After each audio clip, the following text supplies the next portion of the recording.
Okay. Yeah. What is the significance of G Street in South Boston? And Well, after I grew up and when I became about 16 years old, my dad moved the family to Braintree, which was a suburb from Dorchester.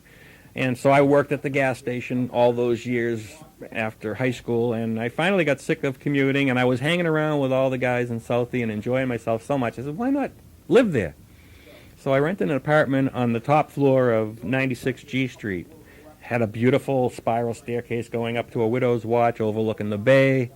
And the interesting thing was it was directly across the street from the front door of South Boston High School. And guess what was going on at that time?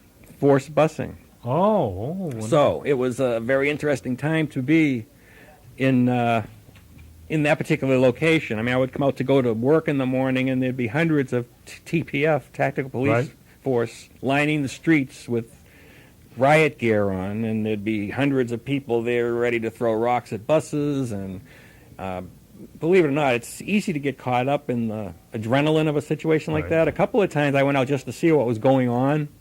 Yeah. And I ended up on the front lines of the protest and almost got trampled by a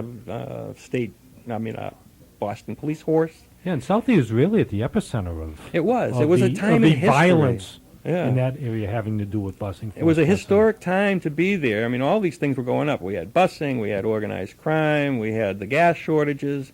When you look back, this was a couple of amazing decades to happen to be in the right place at the right time, which is why I think it was interesting to write about these things. Wow. But, yeah, so the other good thing was I didn't have to walk far from, if there was a snowstorm or whatever, I could leave my car at the shop and walk home. It was just wonderful. It really was. Yeah. So we talked about, like I said, that was a turbulent time in Boston's history. Right in the middle of it's fascinating. But the other turbulent time is the gang wars going on there. Yeah. Between the Winter Hill gang, Whitey's gang, with the rifleman Steve Fleming and everything, right? There was a house down the street where he was killing people, right? My garage was on East 3rd Street. Right. And there was a house down, maybe 3 blocks down on East 3rd Street that they hung around in. Right. Little did we know anybody that at the time they were killing people and burying them in the cellar of that house. Later on, they ended up transporting the bodies out to the beach along the waterfront in Boston, and they ended up... Which is, it made its way in the news recently again about the civil lawsuits going on with Deborah Hussey's family and the other one, it's really sad. It is sad. It is. Beautiful young women who were just basically... Well, if you have a dental problem, there's plenty of guys in South that know how to pull teeth. I'm sure they do. They do. So the rifleman Steve Fleming, he's gone away, and Whitey's gone away. The difference is we know where Steve Fleming is. We don't know. But, if you're still in contact with Whitey, feel free. I'd love to have him on my show someday. I wish he would call in because... Yeah, I know. Hey, we're on the internet now. He can probably pick us up in Italy or England or South Florida or Revere. Who knows? Probably Dorchester. Where he is. Dorchester. Yeah. I love the Dorchester. I like how you say that, Dorchester. It's like one of our hosts on 4Deep Sports Talk. Del Lane. Dorchester. Right, I think he's a Southie guy. Dorchester, Yeah, it's funny how you never lose that. You never lose that. 508-822-1106 is our number. We're having a great time talking to Tom this morning about The Constant Outsider. What other story? Do you have a couple of quick anecdotes? I know we're coming to the end of our time, but there's one aspect of the book I do want to point out. I've always believed, and I've found this to be more true as I got older, that every single person has an interesting story to tell. We might look at our lives as being ordinary and boring, but something, they're not. So in my book, I put an interesting little... speak for yourself. I'll bet you have an interesting story. I bet you do. And in my book, you'll see after every few chapters, I've left what I call reader's notes pages. There's 3 or 4 blank pages with lines. And I ask people to please try to remember some of their vivid memories. Start making notes. These are things that you can pass down to your children that you never told anybody. I mean, my mother read that book. I didn't want her to read it. She learned so much about me that I didn't want her to know. But did she try to ground you? No.